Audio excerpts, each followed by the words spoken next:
Welcome back to Magical Task Force. Tormentic here, and this is your weekly update for everything Wizards Unite, everything that has happened the past 7 days. I'm going to have a lot I'm going to cover in this video, so I will leave time links in the description if you want to jump around. I'm going to talk about the upcoming Community Day, finish off the Potter's Brilliant Calamity Event 2 that's going to be finishing here in just a little bit, and a lot more. What you're currently looking at, though, right now are all of the rewards you get for logging in, which is super simple, and some of them are actually pretty good. I love that they give us the gold every single month. But anyway, going into our first topic, it are updates that are happening right now. This past week, they have increased the chance of challenge foundables being awarded in chambers 2 through 10. They have also increased the chance for Aryan Blood, Snowdrop, and Bitterroot potion ingredients to appear on the map, which I got to admit, the first couple weeks of the game, I saw bloods all over the place, and then they started disappearing, so I'm really excited and happy they've decided to up those spawn chances. The next one is they increased the wax spurts that you get for 7k brilliant portkeys and 10 kilometer portkeys, which is pretty awesome because, I mean, yeah, you have to walk the 10 kilometers. It's a lot more than the 2 or the 5, so you should get more rewards for being able to do it, and I completely agree with it, and it's awesome. The last one that I want to talk about, though, is that they have actually fixed part of the Wonders of the Wizarding World challenge rewards, so you will start being able to get them. There were a lot of reports of people not being able to get those rewards from that family in challenges, so they have actually officially fixed that. Now, I know there are a lot of beta testers who are still experiencing the SOS glitch where they cannot find those pieces in order to move forward. There is not much information that has been released on it. There are a couple developers who are in Facebook groups that I'm part of, and they have addressed the issue. They haven't really been able to give a concrete date of when they'll be able to fix it. Remember that if you submit that as a bug, you're talking to someone who's trying to calm you down and make things happy. You're not really talking to a developer. I will leave a link to a Facebook group for beta testers who have been experiencing that glitch, so you can talk with them and get more updates because they update as soon as they get information. Now, the next thing I want to talk about are the differences between the Brilliant events. This is the first time we've ever had a Brilliant event Part 1 and Part 2, and there are some differences between the first Brilliant event we had and this one, which is the combined event. In Part 2, we weren't expecting to be able to find foundables from the first event. You can find both of them from Part 1, and you can find the new Golden Snitch Brilliant foundable in Part 2, so that's really interesting and kind of cool. I like how they combined the two. I will be honest about that.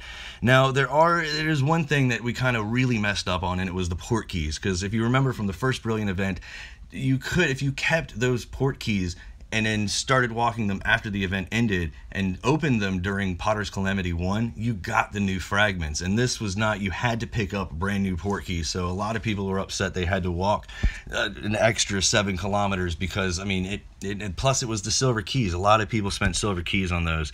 But they did tweak it a little bit. This is pretty much all the accurate information you can find on the differences between the two. It is good that they've done this because now we'll know what we're going into the next time there's a Part 1 and a Part 2, and I got to admit, it was a curveball from Niantic because none of us were really expecting the differences between the first solo event and this one that was Part 1 and Part 2.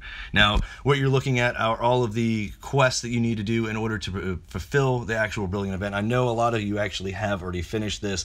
As of me making this video right now, you have roughly about 19 hours until the event ends. You will still be able to use the rune stones though afterwards in order to get, but once the event ends, if you use a runestone, you might get the first event or you might get the second event. You might get Part 1 or Part 2. Same thing, I believe, with the port keys, except they might actually keep Part 2 since you picked them up in Part 2. That's something I really want to check out. Once the event ends, I have some saved. I just want to do a little experimenting because, like I said, this is the first time we've had a Part 1 and a Part 2 combined. And I'm really excited. I'm kind of interested to see if they'll expand on that maybe even a little bit more, where they'll have like an overarching storyline where it's Part 1 through 4 maybe or so, but we'll get into that at a later date. Now, we do have a new community day coming up August 10th, coming up next week, and this one's going to be a little different because the first one was focused on one specific family from the registry, and this one is actually going to be focusing on fortress battles. Now, this is originally what I thought a lot of community day was going to be, was specific fortress battles where you can only get an exclusive foundable from it. It's pretty self-explanatory. You get extra XP from challenges. You get an extra bonus also if you have more than one person. So if you have friends, definitely try to do as many challenges as you can.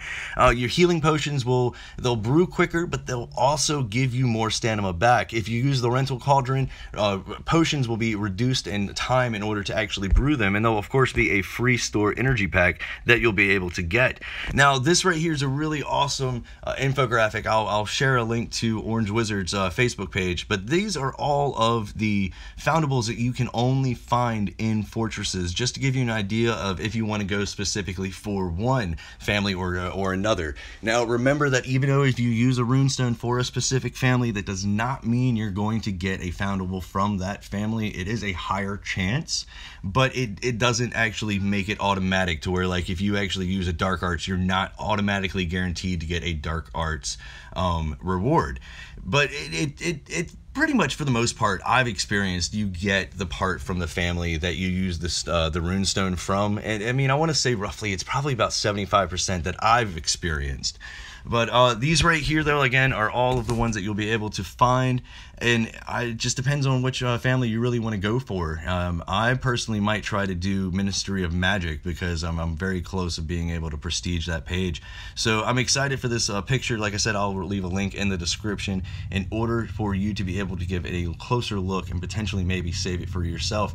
Now, again, I was talking about fortress battles, so you'll definitely want to use a brain elixir so you get that bonus experience. Since they nerfed the level 1 grinding XP, it's not, I mean, you're still going to get a good amount of XP, especially since it's the bonus because of the community day. And then on top of that, not only do you get the bonus experience from doing it with multiple people, but there's the community day bonus experience for doing it with multiple people. So definitely want to do as many fortresses as you can and use those runestones, especially if you have extra ones left over from the Potter event. And I know a lot of people were upset because they used most of them during the first part, not knowing that the second part would use the same stones. But use those brilliant event stones. Use as many as you can, I want to say, and try to get some good experience out of this event. Now, I know everyone is excited about Wizards Unite FanFest happening later this month in the beginning of September, and this right here is the image that they released when they announced the dragons were going to be at the FanFest. I'm calling it WooFest, if you will. And there's been a lot of people asking about, like, how are we going to get the dragons? Are they going to be able to run dwaddle drots, things like that? I believe most of the dragons, if not all of them, are going to be oddities, so you'll be fighting them.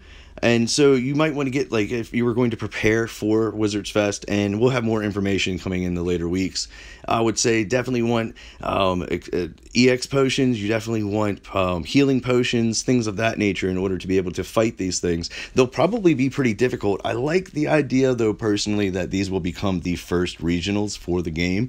We'll see how that's really going to work, though, because, like, unlike Pokemon Go, you're not going to be able to trade these foundables, so I'm not sure if they're going to try to pretty much force you to have to go to these different places around the globe in order to get the dragons. But I'm really excited about dragons being released. Now, I will say that I'm actually kind of hoping also that at WooFest they will increase the number of spawns of, like, emergency and severe spawns, kind of similar like they do for the Pokemon Go Fest. Again, this is all speculation. We don't really have a lot of information on how it's going to work. I am pretty confident, though, that there will be some sort of global challenge like the Pokemon Go, like the Go Fests have. So there will be some sort of global challenge that all of the wizards and witches need to fulfill in order to stop something. So that's going to be interesting to actually see how they try to incorporate the rest of the globe with the event. Now, I will be at WooFest, so I will make sure to give you all of the information and give you a rundown on how everything operates the first day. And remember, the first person to actually find me, I'm going to bring a Harry Potter pop, a Funko Pop, out of my own personal collection. And the first person to actually find and recognize me, I will definitely give it to. I'll be hopefully wearing a big Tormentic Tips t-shirt if I can get it made in time. But like I said, my name is niantic. I hope you found this useful. This has been your weekly rundown of everything Wizards Unite. If you found it helpful, please give it a like, subscribe to the channel for more tips, tricks, and news. And as always, I will catch you next time.